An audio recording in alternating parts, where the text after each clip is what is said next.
Hello friends, welcome to JNC. Friends, इस video में हमारे पास जो क्वेश्चन है उसमें हमारे पास एक नॉन कंडक्टिंग रिंग है जिसकी रेडियस r है और मास स्मॉल m है। इस रिंग को यूनिफॉर्मली चार्ज किया गया है और ये रिंग जो है net small q charge carry कर रही है। फ्रेंड्स, इस रिंग को इसकी एक्सिस के अलॉन्ग है ना ओमेगा एंगुलर वेलोसिटी से रोटेट कराया जाता है। हमें कैलकुलेट करना है friends value of magnetic moment to angular momentum m/l की हमें वैल्यू कैलकुलेट करनी है। तो फ्रेंड्स, काफ़ी सारी चीज़ें डिस्कस करनी है मुझे इस क्वेश्चन में। तो पहले आप अपने आप से इस क्वेश्चन को ट्राई कर लो, उसके बाद आ जाओ मेरे सॉल्यूशन पे।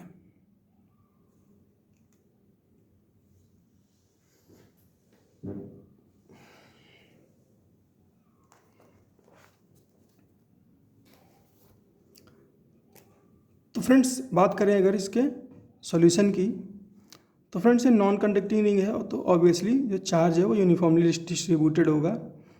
और फ्रेंड्स, जब इसको ओमेगा एंगुलर वेलोसिटी से है ना ओमेगा एंगुलर वेलोसिटी से रोटेट कराएंगे तो जो चार्ज है वो रोटेट करेगा, चार्ज रोटेट करेगा। अब क्या होगा फ्रेंड्स, जब चार्ज मूव करता है तो करंट बोलते हैं उसको। जब चार्ज मूव करता है तो उसको करंट फ्लो बोलते हैं। तो फ्रेंड्स, हम यहाँ पर अगर करंट कैलकुलेट करना चाहें तो वो क्या होगी, वो होगी I = Q/T। यही होती है करंट फ्रेंड्स, है ना, यही होती है करंट। और फ्रेंड्स, ये T क्या है, ये T जो है ये इसका टाइम पीरियड है, इसके रोटेशन का टाइम पीरियड है, इसके रोटेशन का। और फ्रेंड्स, जो टाइम पीरियड होता है अगर आपने सर्कुलर मोशन पढ़ा होगा तो आपको पता होगा वो होता है 2π/ω। टाइम पीरियड होता है, टाइम पीरियड और एंगुलर वेलोसिटी में रिलेशन होता है T = 2π/ω। तो उसको यहाँ पे अगर सब्सटीट्यूट करें तो जो करंट हो जाएगी वो हो जाएगी Qω/2π। और फ्रेंड्स, हमें पता है कि जो मैग्नेटिक मोमेंट होता है वो होता है I × एरिया, है ना, I × एरिया वेक्टर।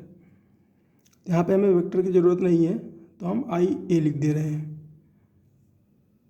तो अगर हम करंट की वैल्यू इसमें सब्सटीट्यूट करें और एरिया की वैल्यू सब्सटीट्यूट करें तो अपने पास आएगा Qω/2π × πr²। पाई से पाई कैंसिल आउट हो जाएगा तो मैग्नेटिक मोमेंट आएगा Qω/r²/2। मैग्नेटिक मोमेंट आएगा Qω/r²/2।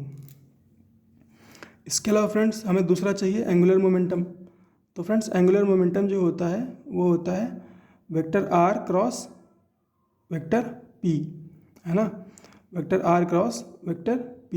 r क्या होता है, r होता है रेडियस वेक्टर और p क्या होता है, p होता है लीनियर मोमेंटम।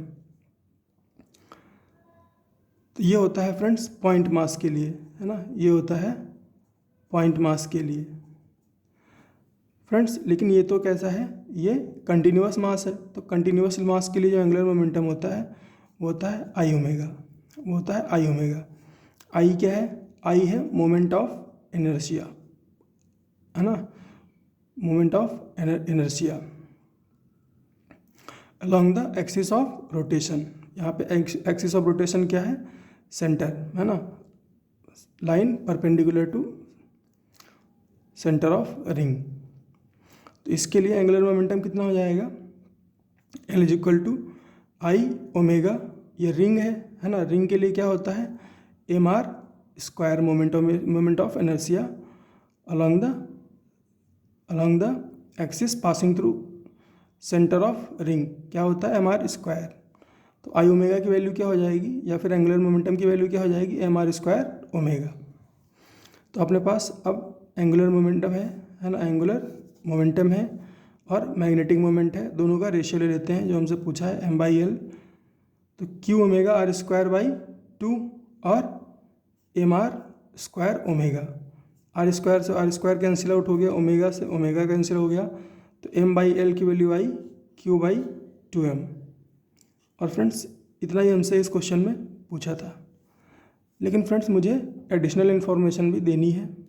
एडिशनल इन्फॉर्मेशन ये है फ्रेंड्स कि जो बोहर मॉडल होता है, वो कहता है कि ऑर्बिटल एंगुलर मोमेंटम जो है ना, किसी भी इलेक्ट्रॉन का वो होता है L is equal to NH/2π। n क्या है? n है ऑर्बिट नंबर। तो फ्रेंड्स मान लो इस चार्ज रिंग को हटा दो, है ना, इस चार्ज रिंग को हटा दो और एक इलेक्ट्रॉन को यहाँ पर रखो और उसको इसी सर्कुलर पाथ पर, इसी रेडियस पर घुमा दो। तो उसके लिए m/l का रेशियो क्या आ जाएगा? E/2m, है ना, E/2m।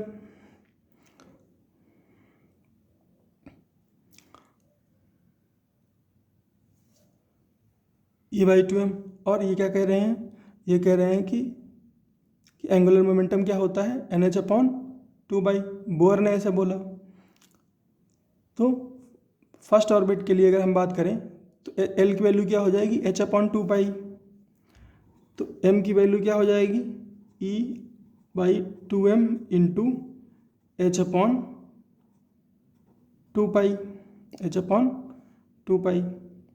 या इसको हम बोले EH/4πm। तो फ्रेंड्स ये जो रिजल्ट आता है EH/4πm, है ना, इसको बोलते हैं बोहर मैग्नेट्रॉन, है ना, बोहर मैग्नेट्रॉन। फ्रेंड्स इसका काम क्या करते हैं? इसका काम क्या है? इसका काम क्या होता है? ये एक कांस्टेंट वैल्यू होती है और इसका यूज़ करते हैं एटॉमिक लेवल पर मैग्नेटिक फील्ड्स, है ना, मैग्नेटिक फील्ड्स की कैलकुलेशन करने में इसका यूज़ होता है। बोहर मैग्नेट्रॉन का यूज होता है एटॉमिक लेवल पर मैग्नेटिक फील्ड्स कैलकुलेट करने में। म्यू बी, है ना, इसको म्यू बी से रिप्रेजेंट करते हैं। यहाँ पर इसको हमने एम के टर्म्स में निकाला है, लेकिन इसको म्यू बी से रिप्रेजेंट करते हैं। इसकी वैल्यू अगर आपको कैलकुलेट करनी है तो ई की वैल्यू रख लो 1.6 × 10⁻⁹, एम की वैल्यू रख लो 9.1 × 10⁻31, एच की वैल्यू रख लो 6.626 × 10⁻34। तो फ्रेंड्स म्यू बी की जो वैल्यू आएगी, है ना, बोहर मैग्नेट्रॉन जिसको मैं बोल रहा हूँ, जो इसकी वैल्यू आएगी वो आएगी 9.27 × 10⁻24 और इसकी यूनिट होती है जूल टेस्ला इनवर्स, और इसको बोहर मैग्नेट्रॉन बोलते हैं, म्यू बी से रिप्रेजेंट करते हैं, कांस्टेंट वैल्यू होती है फ्रेंड्स। लेकिन इसको आप अगर गूगल पे सर्च कराओगे तो आपको मिलेगा mu B is equal to E, है ना, एच क्रॉस करके मिलेगा, है ना, एच क्रॉस करके मिलेगा अपॉन 2m, EH/2m मिलेगा। तो फ्रेंड्स क्या होता है, यहाँ पर हमारे पास क्या है? H/4πm, EH/4πm, यहाँ पे EH/2m। तो आपको देख के लगेगा कि कहीं कोई मिस्टेक तो नहीं है।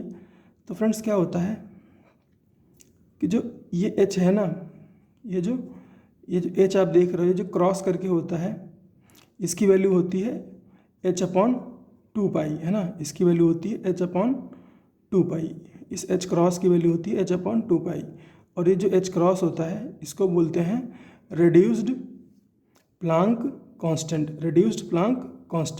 H/2π। तो नेट पे आप सर्च कराओगे तो आपको म्यू बी की वैल्यू मिलेगी EH, है ना, EH/2m। उसमें जो H होता है वो रेड्यूस्ड प्लांक कांस्टेंट होता है। फ्रेंड्स इसकी वैल्यू आप याद रखो, क्योंकि जेईई मेंस में ऐसा कुछ घुमा फिरा के पूछा जा सकता है, या फिर फर्दर आप इलेक्ट्रॉनिक्स या इलेक्ट्रिकल ब्रांच चूज़ करते हो IIT में, तब आपको इसका एप्लीकेशन ज़रूर पड़ेगा। तो आई होप आपको सारे कॉन्सेप्ट समझ में आ गए होंगे जो मैंने बताए हैं। मिलते हैं फ्रेंड्स नेक्स्ट वीडियो में।